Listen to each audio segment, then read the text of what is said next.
live. What's going on, Roy? Well, the worst day in the market in a year and a half since 2022. That's what's going on. But it was one of those days. I've been just like you, incredibly busy over the last really couple of months. So I checked the market a little bit less. Some days you're like, man, I'd really love to see what's happening. And some days like this, it's like, maybe I don't want to know what's happening. And we lost Tevis. So it's now the Roy Show. Anyway, thank you guys for watching. Sorry, I'm here. All right. We're going to talk a little bit about this today and a lot of Tesla, too. They just had earnings yesterday. So What about you? How are you doing?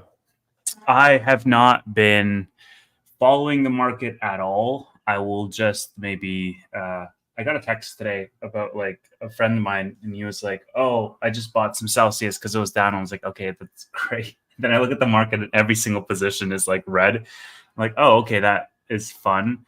I just before going on this pod, I looked at my QQQ position that I bought like a couple of weeks ago, maybe. And, and I'm down like 7% on QQQ or something like that. And it's just funny at this point. I think I'm going to buy more QQQ this maybe next couple of days. Just going to do another chunk. What's up, TJ? Yeah, pretty bad day in the market. I think Tesla was down double digits today. Yeah, Tesla, it may have evened out. It was at, I think, 12 or 13% down. Palantir is, of course, my largest holding, down almost 9% at some points. I think closer to 8.5% at the end.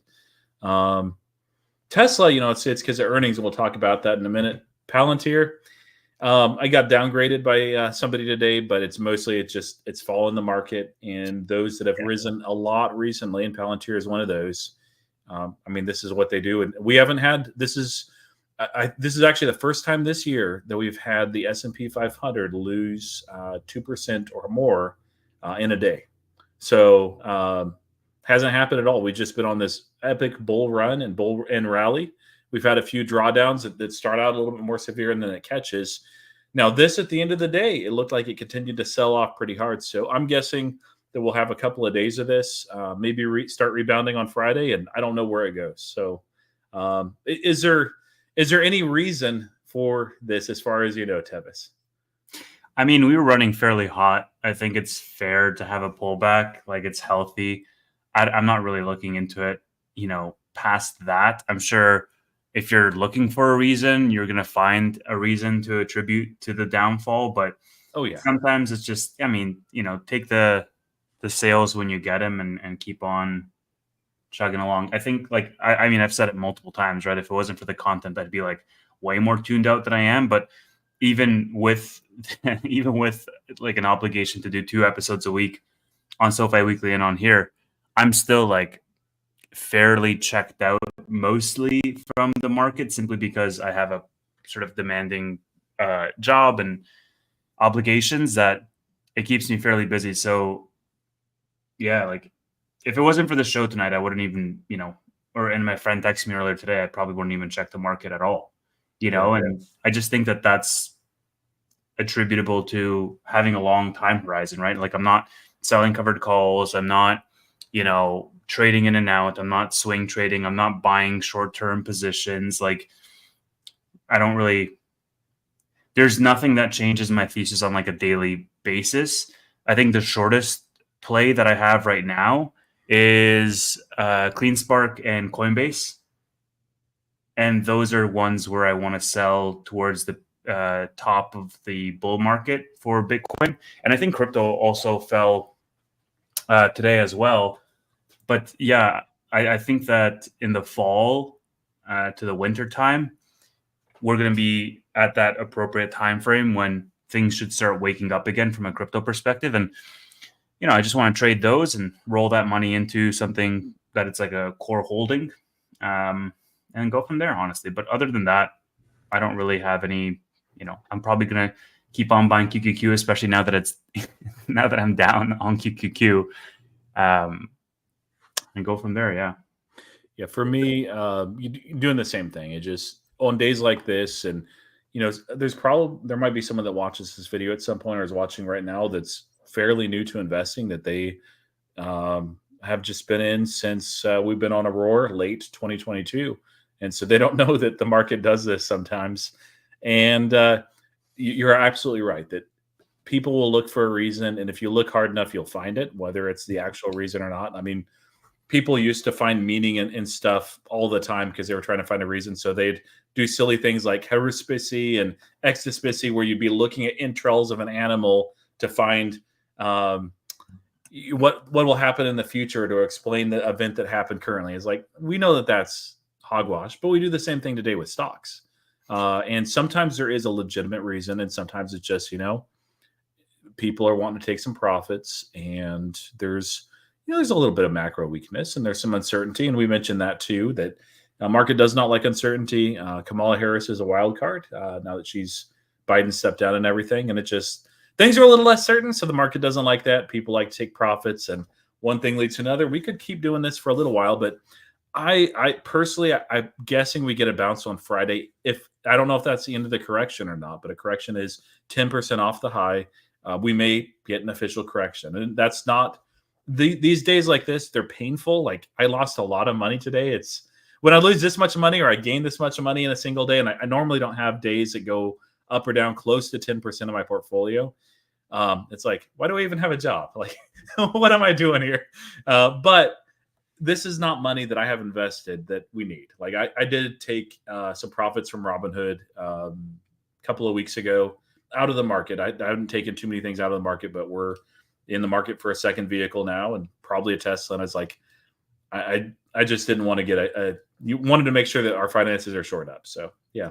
If you guys are watching this and you're like, hey, you're concerned or worried, if you're in long-term positions and companies you've done the due diligence for, unless something has changed with the thesis and you don't need the money long-term, just, don't worry about it. Turn off the alerts. Don't check tomorrow. Check next week, whatever it is. Go on vacation like TJ. You'll have it made. So,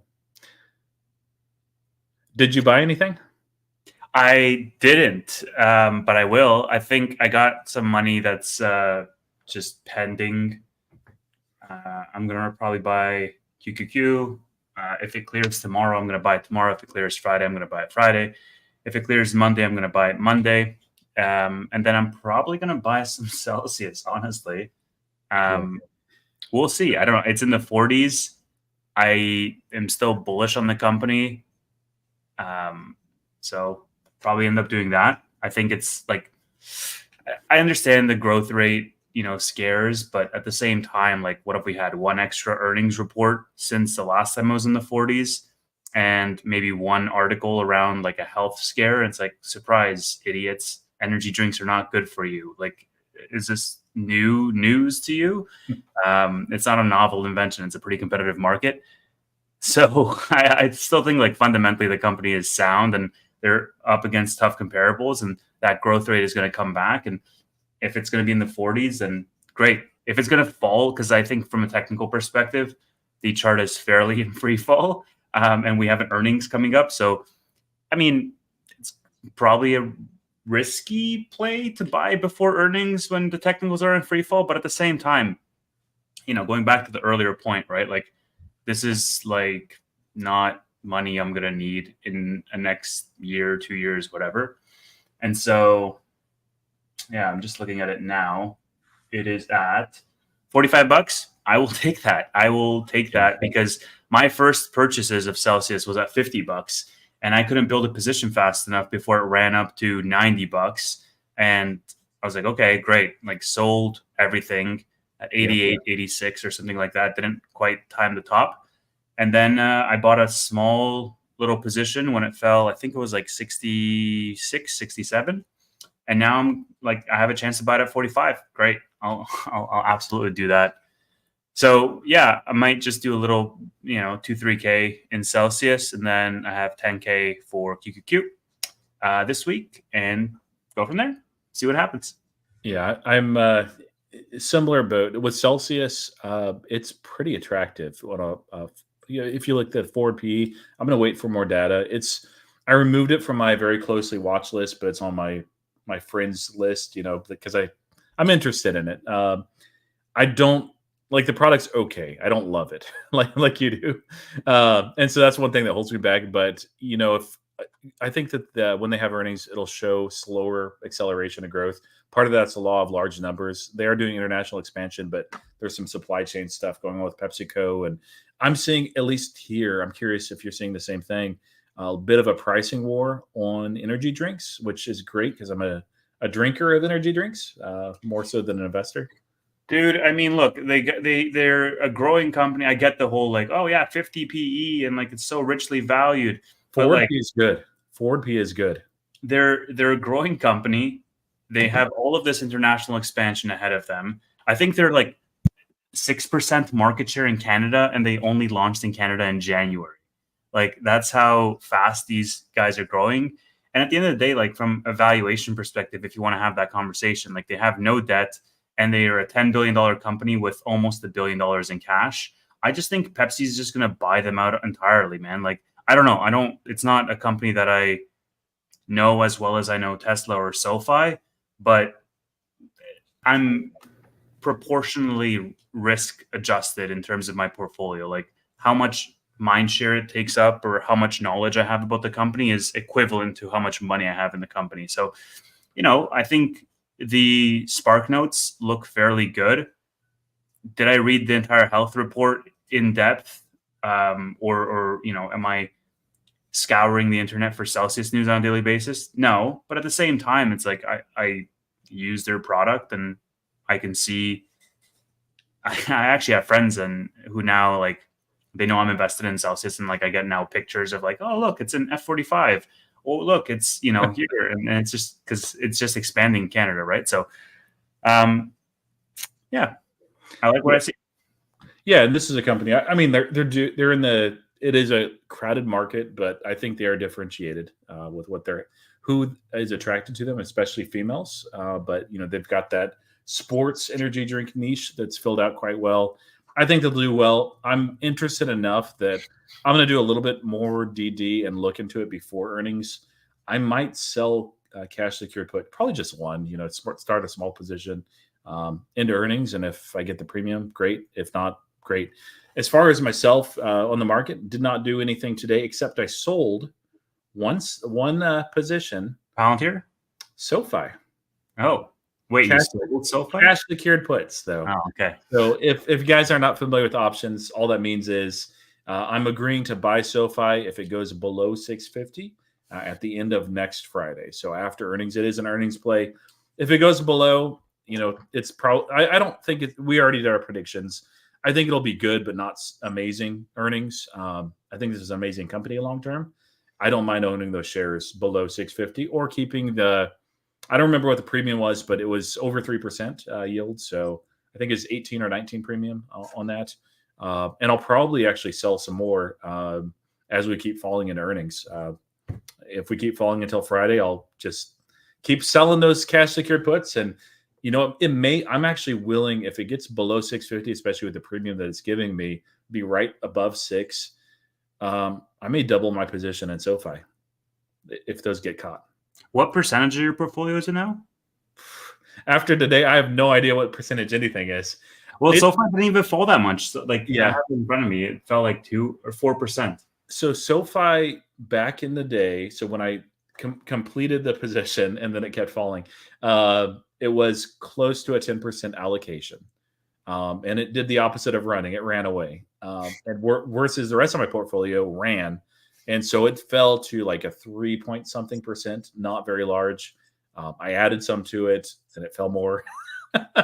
So tell as old as time, thesis is still intact there. This isn't SoFi Wkly, but I mean, like, if I have no trouble buying SoFi, if it's $6.50, $6, $5.50, whatever, it's like, these are stupid, ridiculous prices. And if the market wants to give me a discount, great, give me a discount. Will people laugh and mock at me, for 6 months, 12 months, 2 years? Maybe. There's very low risk at these prices for SoFi versus some of my other positions like Palantir. I love Palantir. Holding it long term, I'm not buying it right now, even though it had a good drawdown. It's still pricey. And I don't know what percentage it is right now, but it's like 70% of my portfolio. Now, the other thing I was going to say as far as purchasing, and and I'm actually now thankful for this, is I was rolling over funds from my previous work to Robinhood, and it took freaking forever because Transamerica wants to hide every single transfer. They want to have your money as long as possible. So there's things you have to mail in physically, and it's just painful. And then when they're sending the money to Robinhood, they do not send that through wire transfer or anything like that. It's through a physical check, and you have no choice on that. And then I was just like, so the funds are there, but I can't use them yet. I don't know what's going on, but it's like certain amount of days of clearance. And it's just like, Transamerica, thank you so much. The market is now giving me discounted prices on some of the stocks I love. And for me, anyway, it's a good chunk of money. Like, it's a really nice chunk of money. So I've got cash for once for one of these dips. So if it wants to keep dipping, I'm all for it. Yeah, man. I was gonna say something else, but I forget.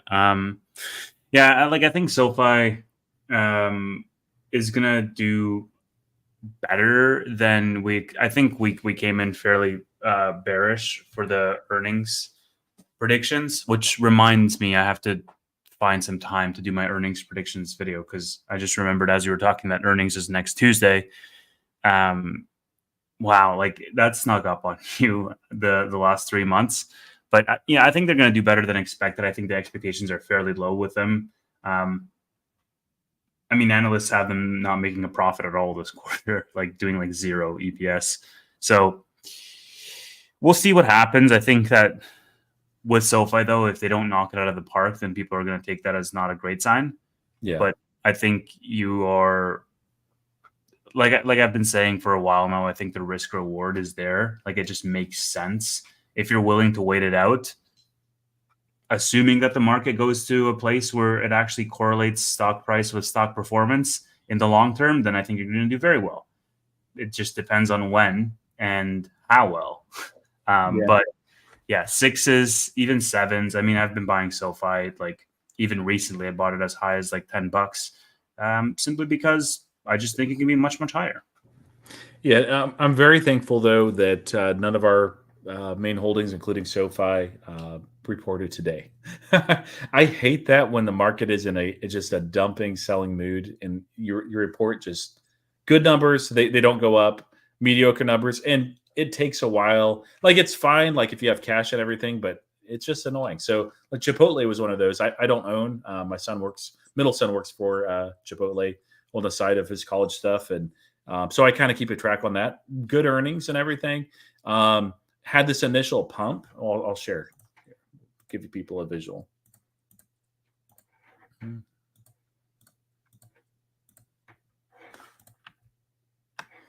Had an initial very nice pump because the earnings were very good. And yeah, it kind of faded. So it's actually down today. Although on a day like today, if you're down 1.5%, it's like, man, that's a great day. Good job. They don't pay a dividend, do they? What's that? They don't pay a dividend, do they? I don't think so. If it is, it's very small. No, there's not. No, there's no. Yeah, no, they just did a split, so that the stock price looks really weird to me still. It took me a while with Tesla when it split just to like see those numbers in the right way. That's one of the reasons why stocks do that. So I logged into, like, I have a spreadsheet where I track all this stuff, and it like pulls like with the Google Finance, like, you know how it links to Google Sheets, and you can just be like, stock ticker, give me the price.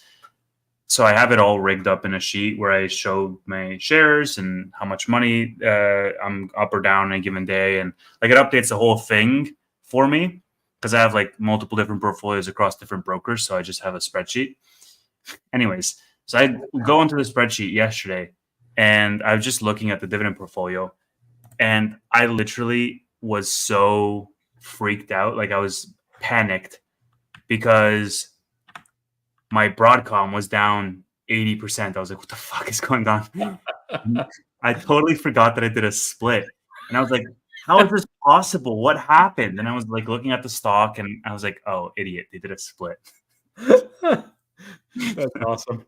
Yeah, I mean, that happens. Sometimes you forget. Oh, so this is in phase. I'm not in phase. I was interested in it one time, and I'm like, I'll just get more Tesla. So good quality company. It's been down. It's cyclical just because interest rates and everything. They posted earnings, and I didn't dig into it as far as the actual call. I heard that there were some good things in the call. Actual numbers and the initial reaction was not good. And you know how red today was, and yet up 12.8%. This is one that year to date you can just kind of see it's not done well at all. Still Exactly. down 11% year to date. So this is one of those things, and Heinze brought it out there in the comments that you never know. Sometimes even when they post mediocre earnings, it's all based on expectations. And so if expectations were like last quarter, not this quarter, but last quarter with Tesla, they were so dismal that if Elon Musk just showed up and was semi-cogent and they made any money at all, like Tesla is probably going up. Well, so that's the thing, right? Like last quarter, and I think that's the funny thing about this. We can dovetail into Tesla. Is that last quarter Tesla like double missed and the stock was going up, and this quarter they did better from a like business, like from an analyst expectations perspective, and the stock went down. I just thought that's funny because I mean there's a whole bunch of stuff. I like just in passing listen to the earnings call. By no means am I like fully caught up, or do I have all the numbers in front of me. But yeah, it was just interesting that they fell so much. But at the same time, we're riding off of a pretty big, like if you go on the monthly chart, it's like, stop complaining, guys. You're fine. I mean, 182, I remember not that long ago, looked like it's a little expensive because we were in the 150s. And it shot all the way up to 263. And of course, year to date, it is still down. Although I think briefly, it was up last week. So Tesla is one of those that trades more on narratives and fundamentals, which is why it has the multiples that it does. And there were some good things. Did you get to listen to the call at all? I did. Did you? Yeah. Okay. It was kind of boring. Well, no. So I actually think the opposite. Like I listened to like all of the questions from retail and from analysts hovered around like three central themes. And one of them, a pretty major theme, was robotaxis. And if you were to map out on every earnings call the percentage of time that they spend talking about robotaxis, like you would see a huge spike this quarter.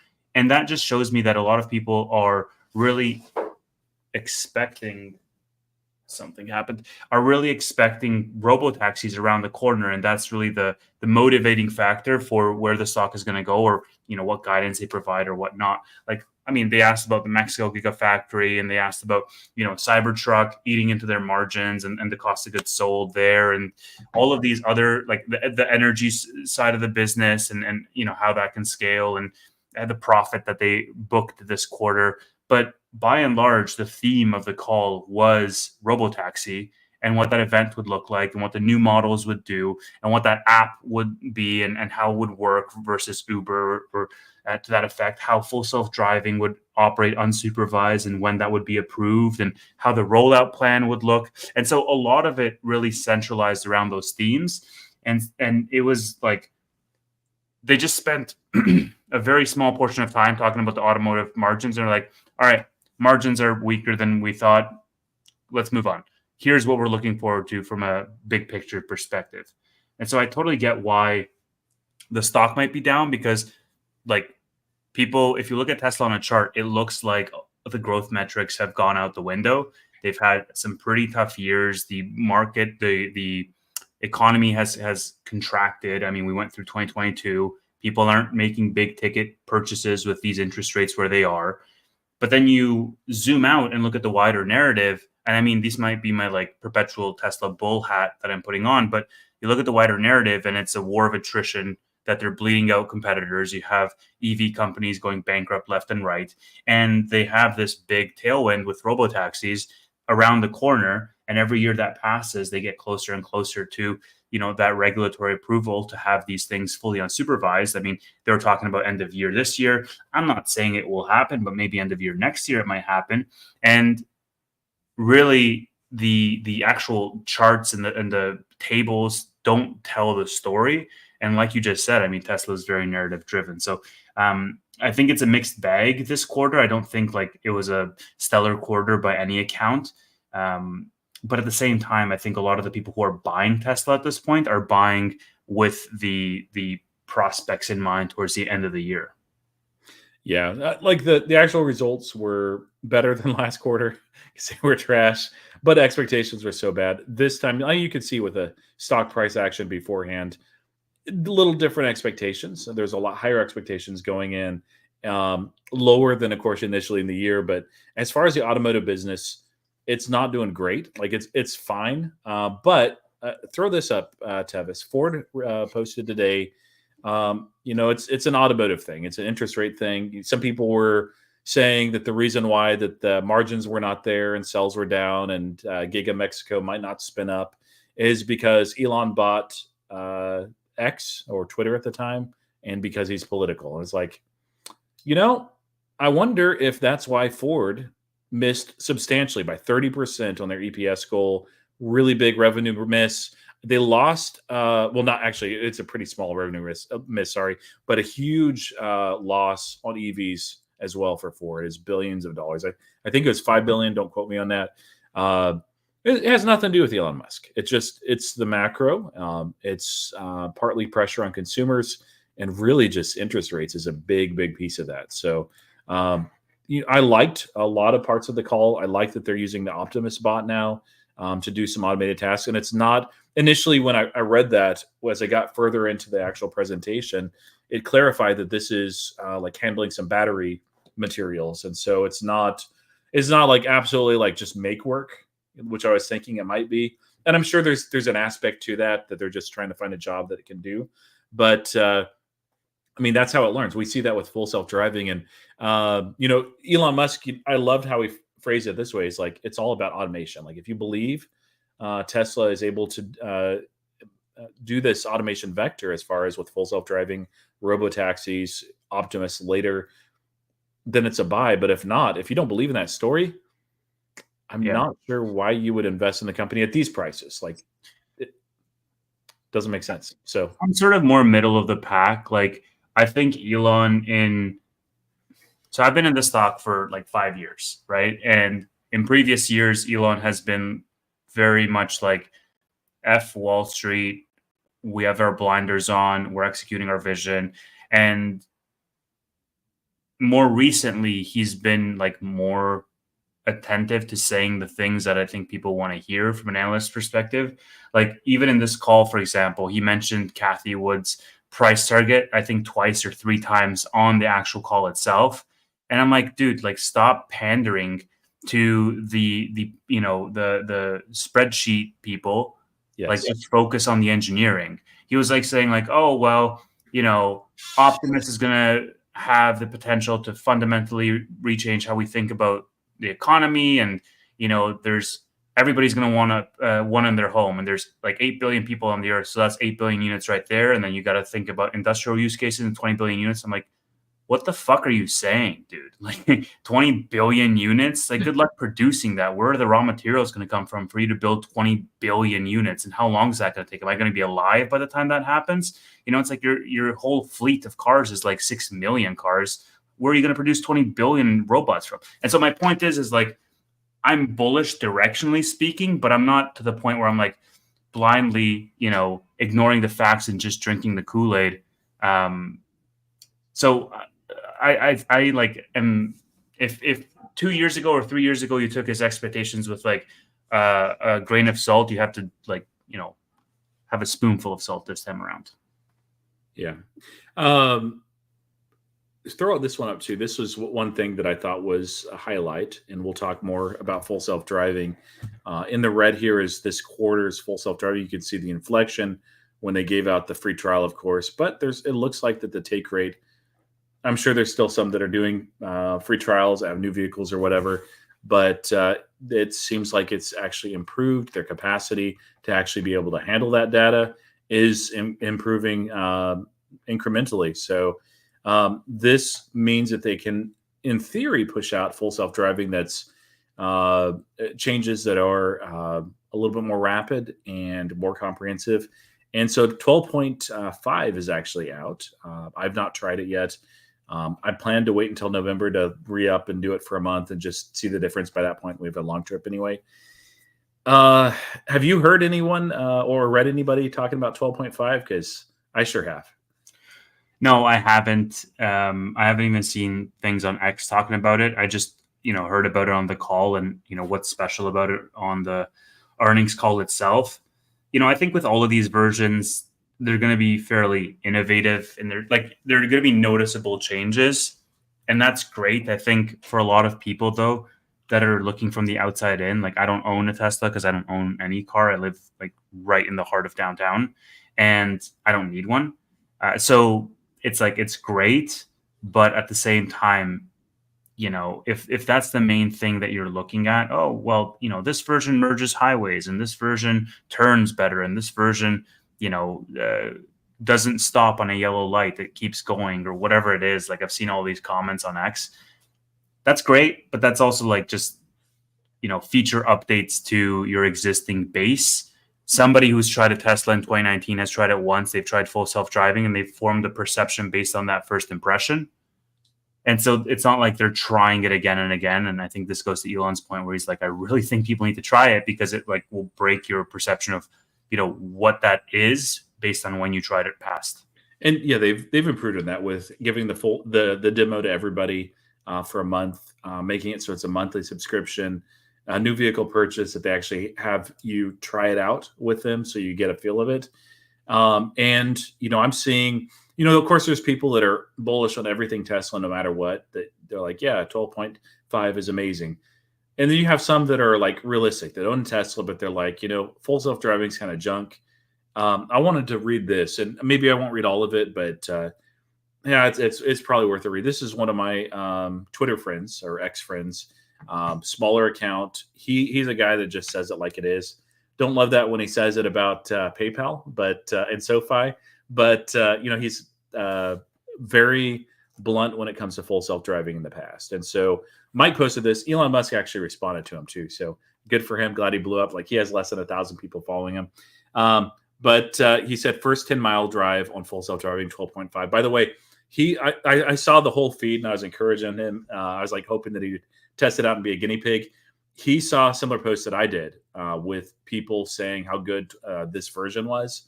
And I think that's what caused Mike to pull the trigger. And that's really how full self-driving and even Tesla has been designed to sell, is when you're experiencing the vehicle and love it and you talk about it, or you're doing the same thing with full self-driving, you're just raving about it, people get interested in that. And that sells, if you have a great product like this, better than all the advertising in the world. Not that they shouldn't be doing more advertising, but first 10-mile drive on full self-driving version 12.5.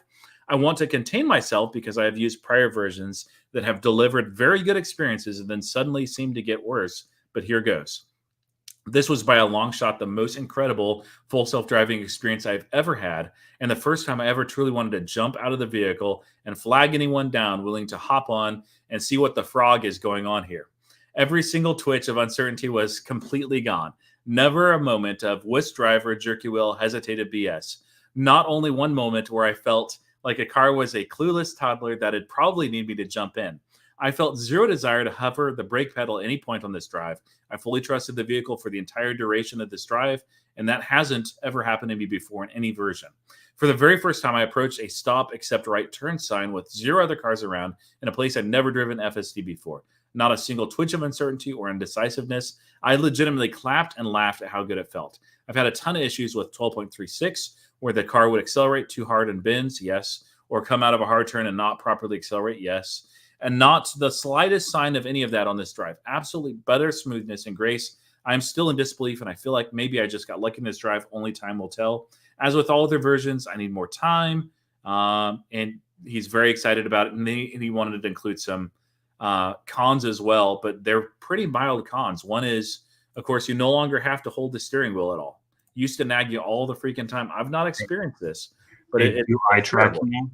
Yeah, it just tracks your eye. He says it's pretty perceptive and even more picky with that because that's all it's going by now. Well, they were talking about this on the earnings call where they're like, apparently it doesn't work with sunglasses and they're gonna fix that. Apparently, did you hear that on the earnings call? They mentioned it. I've heard that. Yeah, I've heard that with past versions too. So little way to get around that, I guess, if you want to. But yeah, Yeah, go ahead. Sorry, finish the Yeah, thought. so this is an early release, which Mike didn't even realize he was signing up for. But Musk says there's still some tweaks to be done, but you can see the magic already. And the importance of this is, guys, whether you own a Tesla or not, and I do, so I get to benefit from this. And I shared this with my wife, because I was like, hey, this is a really interesting post by someone who does not always, he just speaks his mind. And if he's not favorable, he says, this sucks. So love to have it follow accounts like this. But she's like wanted to try it full self-driving again early just because it's like it sounds amazing. And we were already impressed with the previous version. But they nail this. Robo-taxis get a lot easier to do. There's still regulation hurdles. It sounds like work is being progressing quite nicely on that, including in other countries. But they nail this. They nail autonomy. And yeah, like what this earnings call did doesn't really matter. Like in hindsight, that TAM is immense. Yeah, your wife's like, I'm already buying one, dude. Yeah, don't have to sell me. But like, so the thing is, Roy, like that post is cool and all, and I agree with it, and I'm sure it's fantastic.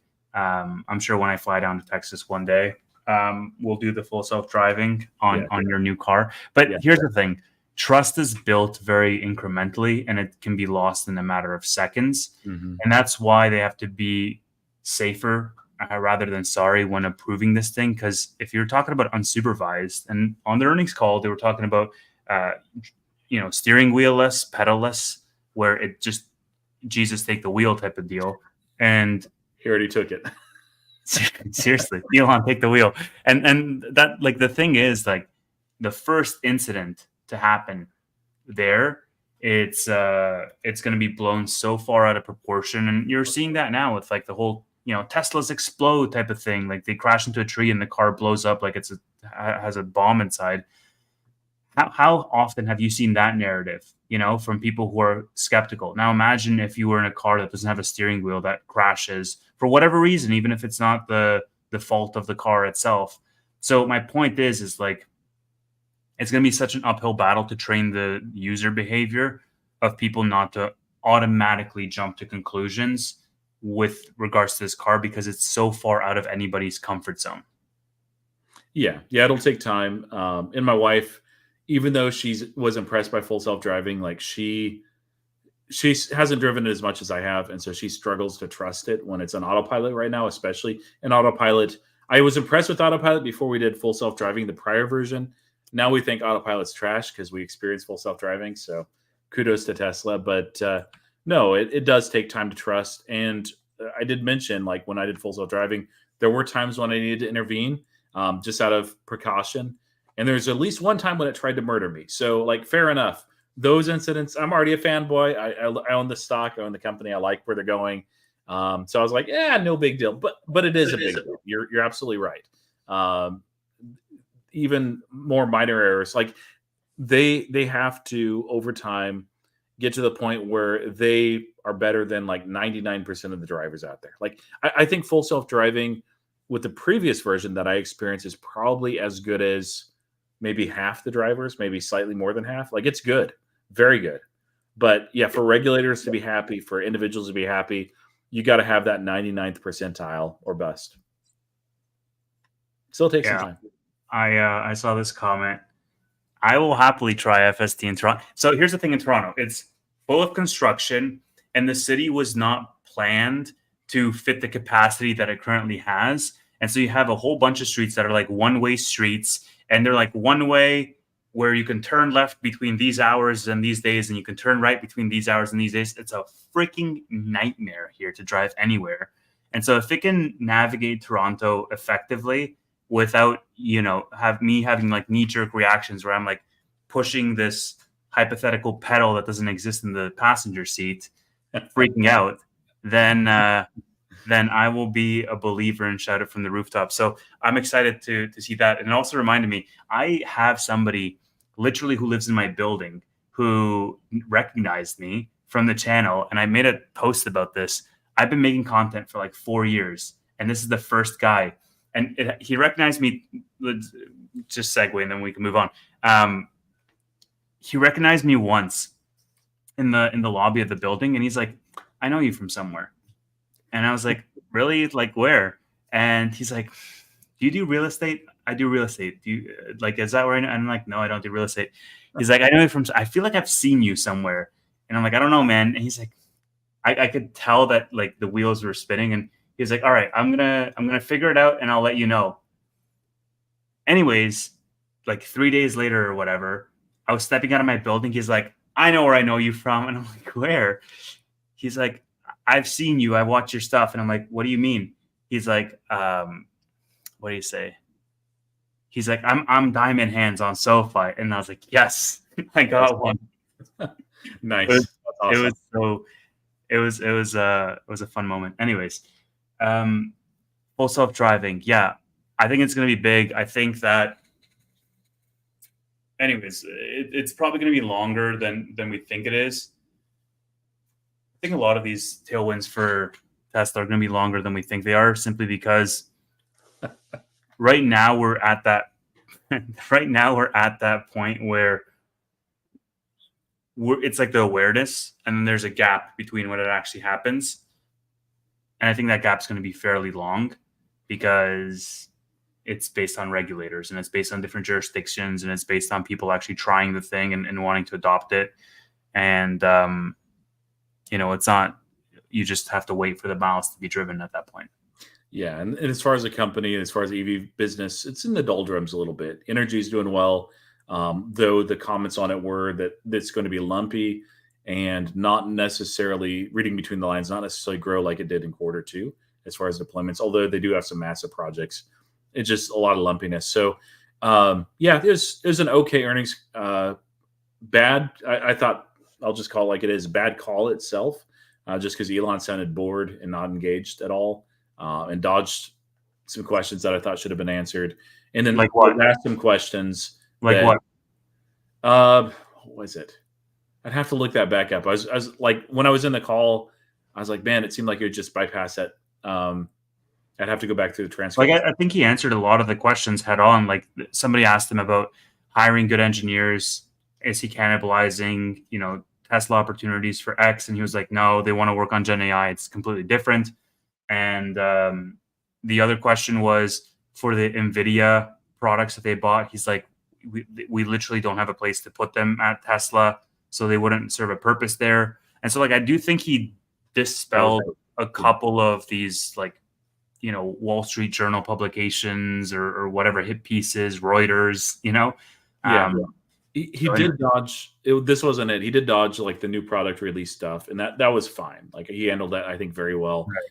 But there was something else where I was like, man, he didn't answer that at all. But it's missing my mind. But some of those questions were obviously taken from retail and just, I think, done based on the popularity of that question. And that's not always wrong, but with Elon Musk, like, you could tell he was just very annoyed and disengaged. At least that's how he seemed when it came to those questions, because they were dumb. Not all of them, but a lot of them were really dumb. Like the Optimus, you got the Optimus accessories one. It's like, what in the world? Like, this stupidest question. What are you talking about? Yeah, it's a stupid question. What are you gonna do? Like, I know. Stupid questions get stupid answers, man. Like, that's how it works. Whoever is creating these questions, I don't know if it's somebody that they have that's new or an intern or something, but they have to know, like, if you ask more than like 2 of those questions to Elon, he just unplugs and is just done. So don't do that. Give him some.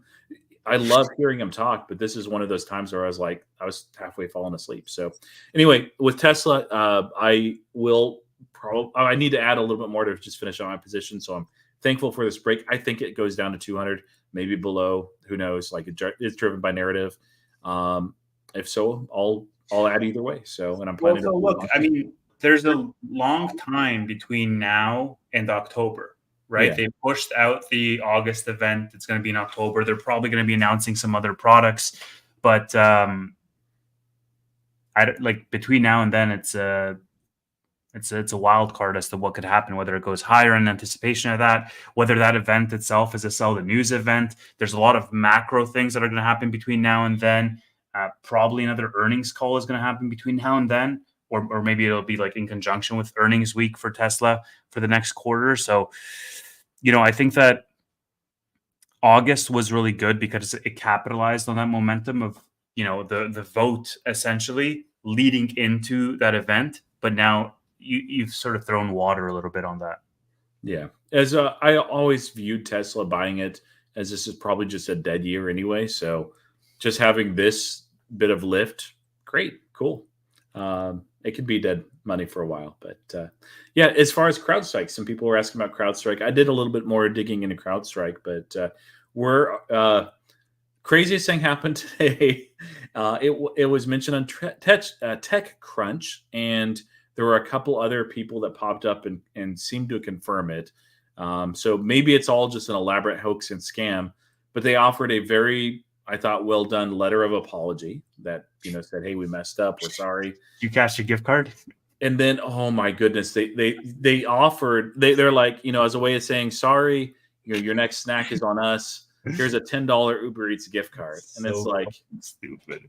That's like, man, you know how like there's that meme where you're like, do you want a raise? Do you want a bonus this year? Here's a pizza party. That's a vibe. That's the equivalent of what. Like, why do that? It's just you're making it worse, man. It's so dumb.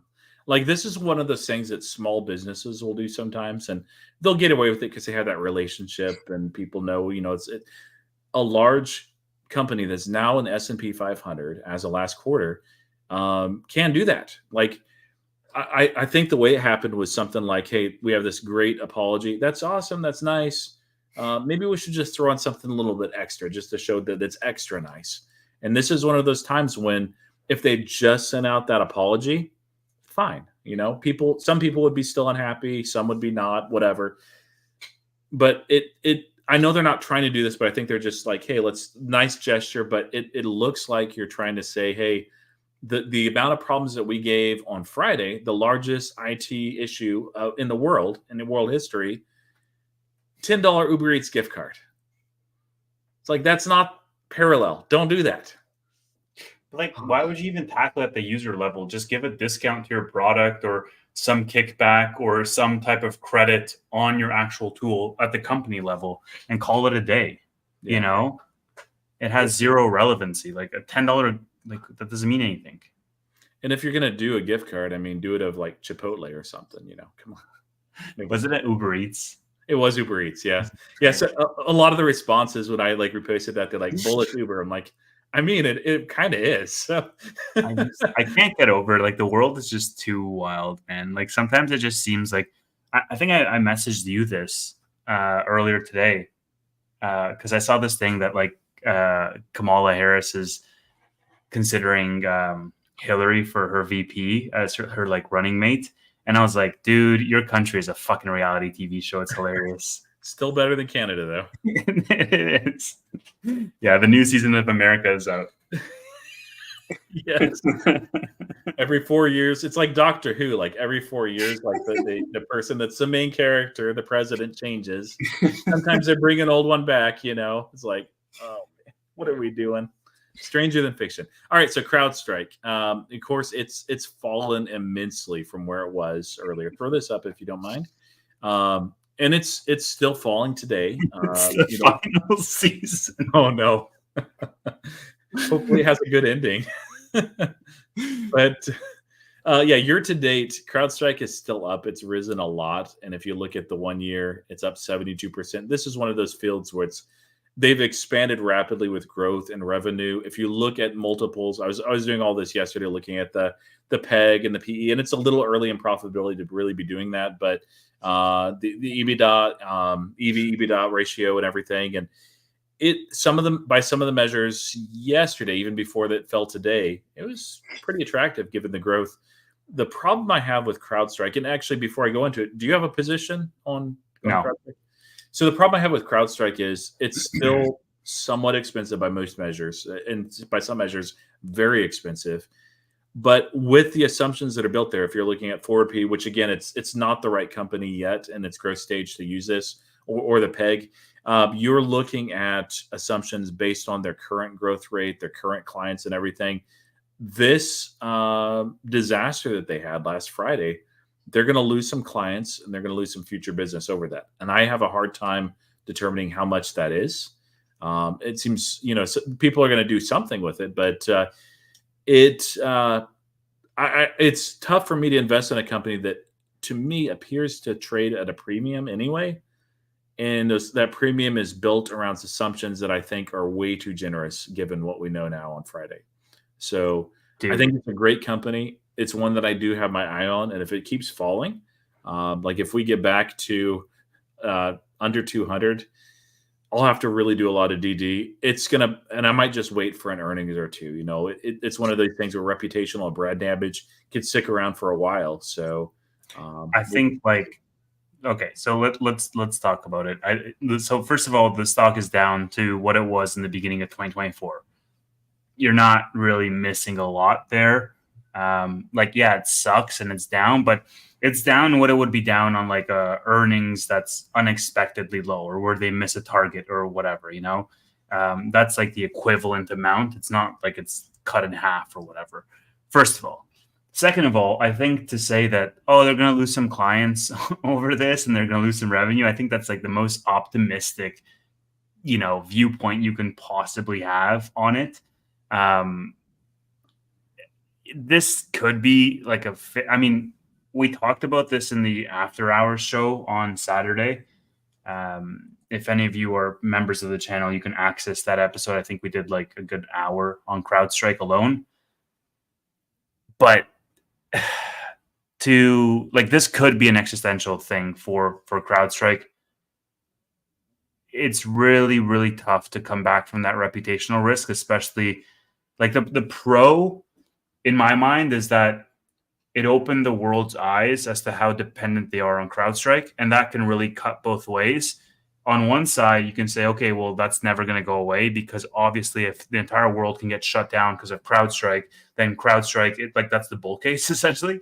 But the other side is, holy crap, we have such a dependence on CrowdStrike that we need to diversify and not, put all our eggs in this basket, especially after stuff like this can happen because the incredible amount of money that they're going to be spending in lawsuits from now until who knows when, first of all, and the incredible amount of money that was lost in terms of productivity across all those businesses because of that, downside is going to be really difficult for CrowdStrike in the short term, not to mention their long-term reputational risk. If I was in that space right now, leading the IT team, let's say, or the infrastructure team at my company, and I was assessing different options, I would severely think twice about CrowdStrike right now, simply because of what I'm seeing around. And I know the news cycles are short, and I know they can bounce back from it, but a lot of stuff like that you don't want to really mess around with because that's like,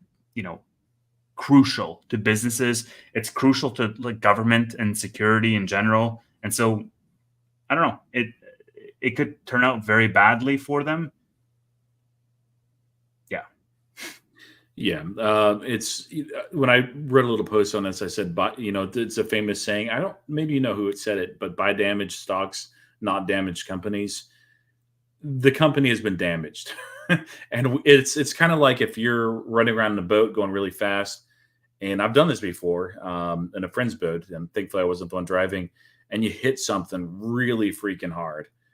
Unless the boat starts leaking, or you immediately go down, you don't know how bad that damage is. It hit, and it's going to at least have a dent, but you have to actually get it up out of the water and take a look. We were not able to do that yet with CrowdStrike until we have an earnings or two, probably a couple of earnings, because quarter two is not going to really show, and we don't know how we don't even know if they know what this damage will look like for forward guidance. So you need a couple of earnings to really appear at that. I still think, and I'm not an expert in this field by any means at all. I think that they are an incredibly run company, that this was a major, major mistake. I still think that they're the class of the field. But one of the things that concerns me is I just in random conversations a couple of times since this, I've had retired people that are like in their 70s, somebody I think that was 80, bring up that CrowdStrike thing. And it's like, you don't want retired people who are tech kind of illiterate to have the name of your companies screw up on their lips. Like, there's brand damage here, and it's I don't know how much it'll be. So like it's hard for me to at any point in the near future until we've had that couple of earnings just to see it play out, see what kind of brand damage this actually is, to see if like I don't know if 180 will be cheap. If it goes down to 150, is like it looks cheap, but is that cheap? I don't know. It's tough. Yeah, I mean, it's going to definitely negatively impact their growth story, right? If their growth rate was, I don't know, X, 25%, I haven't looked into CrowdStrike, but let's say 25%, then and people were buying on that multiple for it to be 25%, like that's going to be impacted for quarters to come. And yes, Lisa, people do have very short memories, but I think this is one of those things where their reaction to this event is very telling, and they are a well executed, well run company. And I just think that people are looking like CrowdStrike has the spotlight on them right now as to like how do they react to this? What are the measures that they put in place that this doesn't happen again? A statement from the leadership team to say, hey, this is how, like, an ironclad thing that we're never gonna do this again. It's never gonna happen again. A $10 freaking gift card is not, the thing that I want to see from them. I just think that it's one of those things where we just haven't seen how it's going to impact the company, and it has the potential. It could, be fine. It could be the end of the company, but for a stock to have fallen back to what it was in January, and I'm missing out, or I'm gaining, let's say, 6 months of, gains because I'm buying it cheaper. For me to roll the dice on it, it's like a little bit, more risk than what I'm being given in terms of the stock price right now. Don't buy CrowdStrike stock, please. Their new ticket is mud. Dude face. Very cleverly put.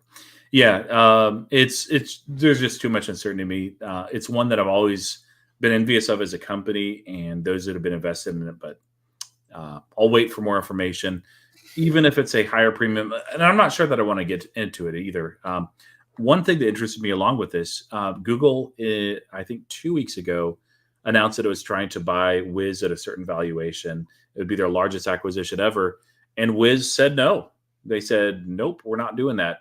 I actually think that this event was at least part of that reason, that they look at this and they say, hey, we've got the opportunity to grow a lot faster off the back of these guys' mess up. Because it's not like you're going to say, okay, unless you're like a Tesla, and maybe Elon Musk, said that they'd pulled back from CrowdStrike. Most companies are not going to handle these products on their own. They're going to outsource it. So the Sentinel One, the Wiz's, the Palo Alto Networks, Rubrik, those are going to all benefit from this mess up, because they'll either want to diversify or just say, you know what, we're done with CrowdStrike. So yeah, I'm not touching CrowdStrike. I've been interested in Sentinel One for a while. I don't think it's as good of a product and company as CrowdStrike, but hey, after this, maybe I'm wrong. So, so here's the thing. I think that, so I like this comment, first of all, and sorry, I have sirens in the background, but, I think that the interesting thing that you touched on that I want to sort of double tap on is if we get into this situation where, we start seeing lawsuits from CrowdStrike and we start seeing them price this in to their guidance and their forecasts, I honestly think that one of the big guys can just step in and buy them outright. Like a Microsoft can step in, and if this thing falls enough to, save them from bankruptcy, they can essentially, buy them, consolidate. And like, I can see that as a possibility happening. Oh yeah. Of course, we're not going to know until much later on in the year, until like it actually hits the fan. But I can see it. Like I can totally see the whole thing. Yeah. I just showing Google's desire to snap up one of these. I think that that's the worst possible outcome that's realistic of CrowdStrike is it gets to the valuation where it's just dumb, and then they sell the company to Microsoft or Google or something, and they would love to have it at, just maybe not at present valuation that they'll want to discount. Yeah, I don't know that they would love to have it because they're not selling on their own terms; they're selling on somebody else's. But like they have absolutely no leverage if they get hit with all these lawsuits, let's say, and then they have to sell. I meant Microsoft or Google. They would love to have. Oh yeah, dude. Yeah, yeah, absolutely. Regulators might not like that, but you know what? They can be quiet. Yeah. What else do we want to talk? I think you want to talk about some macro stuff. Well, we kind of hit that with the presidential stuff, the uncertainty, and then the end result of today. You know, as far as stocks, this is mostly, I think, just profit taking. You know, there's some weakness in some of the early earnings. This is earnings season, and so you were mentioning before, you know, with Celsius, being careful of the technicals there. Catalysts always trump technicals, though. So earnings is one of those catalysts for companies, and so you know if we see a lot of weakness in the Magnificent Seven and some of the earnings, and we see a little bit like Visa actually had a rare miss. You know, it could be that this becomes a little bit more than a correction. I don't think the bull market is not canceled. Maybe it's just postponed a little bit. So. But that's where I'm at with it. Maybe next week I'll have a different take, but it's never boring in the American markets. Yeah, I mean, earnings I think is going to be very telling for what we get in the next several months. We have some of the top executives in the world leading the biggest companies, the most influential, impactful companies in the world, who are giving their forecast. And you know, a lot of these CEOs talk to each other. A lot of them share notes on what they're seeing, and that's something that's much more powerful in my mind than you know when Powell speaks, because Powell is looking at all of this, you know, retroactive data, whereas these CEOs are looking proactively to say, okay, what is the next? You know, can we have leading indicators to forecast out what that growth is going to look like? And that's very telling on the macro side of things. So we're going to find out all of that over the next couple of weeks, whether it's good or bad. But I honestly think the rally is going to continue leading into the presidential election. And I mean, that's going to be an interesting time as well to see what happens. I wanted to ask actually this. Let me show this. We can maybe end on this. This was a proposal, not formal yet, and it will be formal to investors of Tesla. Should Tesla invest $5 billion in XAI, assuming the valuation is set by several credible outside investors, board approval, yada yada? 2/3 say yes. I actually voted no here, just for fun. Sometimes I'm just a contrarian. So, what do you think, dude? The fact that this has 20 million views since last night is just insane to me on the massive scale of this platform. Look, I think XAI is absolutely going to be massively overvalued. I think if Tesla invests $5 billion to buy the entirety of the entity, then that's a different story. But I think, you know, he's saying $5 billion at a, you know, what, 20 billion valuation. And it's like, dude, it's a company that was built over the last year. Like, Grok is cool, but again, I don't necessarily like, I know I'm going to have trouble with the valuation as a Tesla investor to be like, this is not smart use of those funds. However, flip side, you get an entire software layer to Optimus, which is exactly what you need because you have the hardware. Now you need the, you know, the brain to have all the decision making. It's like you merge ChatGPT essentially with a robot, and you can imagine the powerful combination that happens there. So that piece is absolutely crucial. You get more software improvements to the Tesla. Maybe you have something that's Gen AI based in the Tesla. You know, right. Hey, Tesla, yeah, what's my optimal route to this place? And oh, by the way, stop by a Denny's. And I'll be like, okay, great. Here you go. Or whatever it is. I'm just spitballing. So that is very impactful in itself. I think also when Elon makes polls like this, he's already made a decision in his mind, and the poll is just like a gut check. So, and then the other thing is that it focuses Elon's mind where you have mutually beneficial outcomes and you're not cannibalizing mind share from him as a Tesla investor for his like other side hustles. You know, and then I also think that like at this point, just go the Google route and become a full conglomerate. Like do SpaceX, Tesla, XAI, X, all of these companies, Neuralink, do them all in like, screw the ETF, do them all in like one ticker symbol, and then you're going to see this massive, increase. But I don't think he wants to do that because he wants to maintain control and not be publicly traded, where he has a fiduciary duty to make money for people.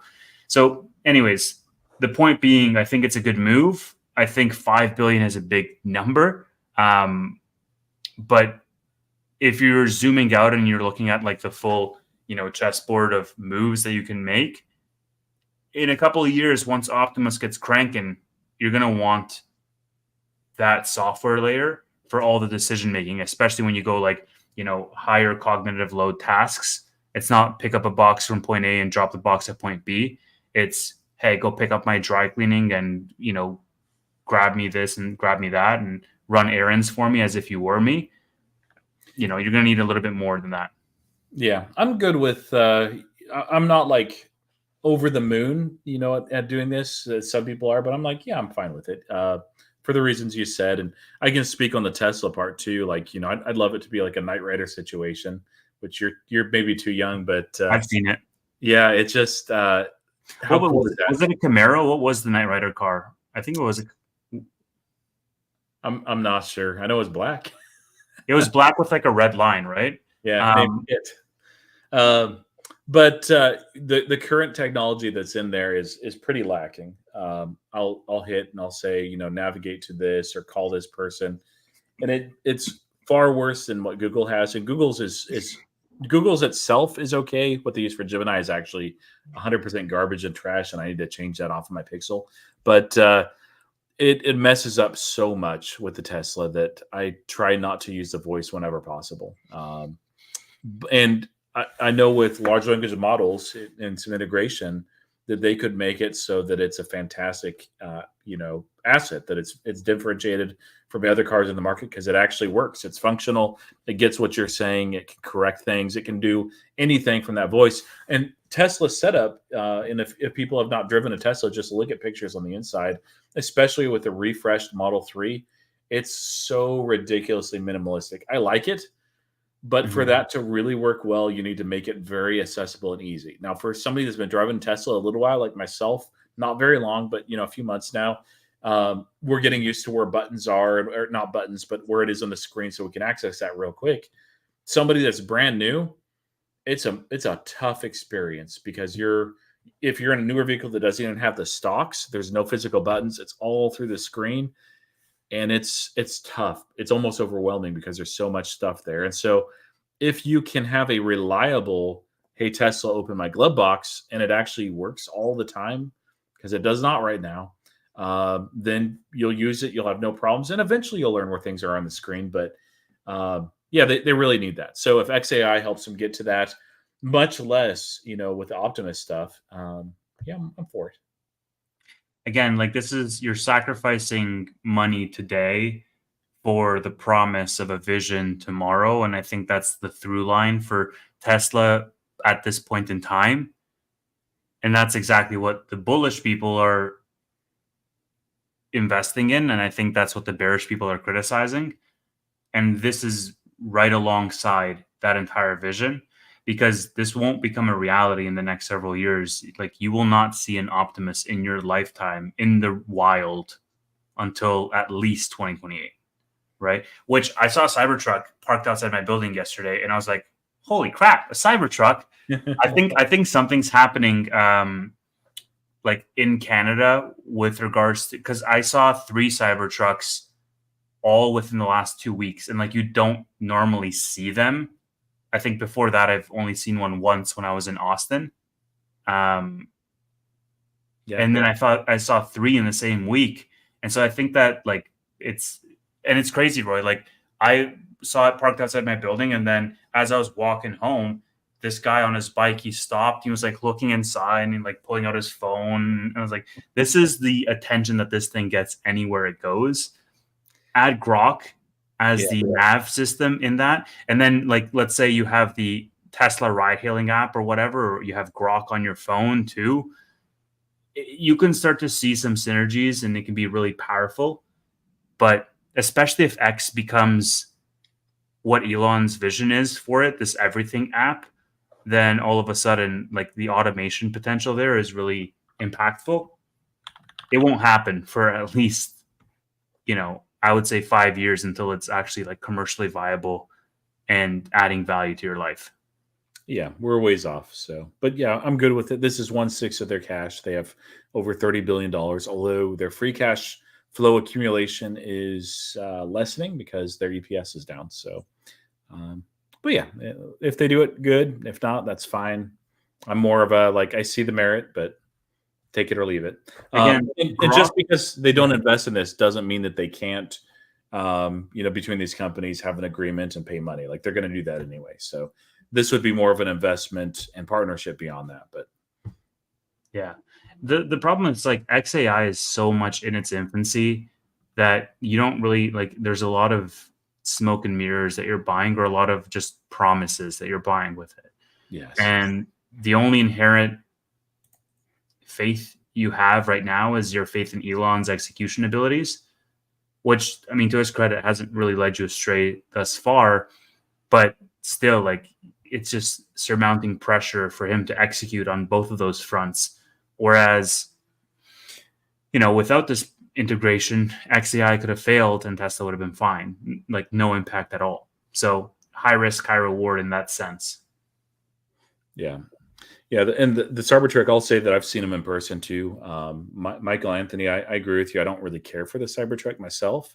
It looks a lot better in person though than in images or even in It looks shows. good. It's way bigger. And especially when it's wrapped. And actually, most of the ones I've been seeing are wrapped. It's a pretty looking car. Truck technically, I guess, but it's not for me. It's not made for me. I'm not interested in it, but it is a rolling advertisement. That's really what it is for Tesla. So let me ask you this, and then we can end on this note. But did you notice in the earnings call when he was asked repeatedly about new product announcements, he mentioned the term cyber cab, which really suggested, I think Rob Maurer picked up on this because that's where I was watching the replay. And basically, Rob was saying that, he thinks Elon accidentally let it slip that the new robotaxi is going to be like one of the like cyber versions.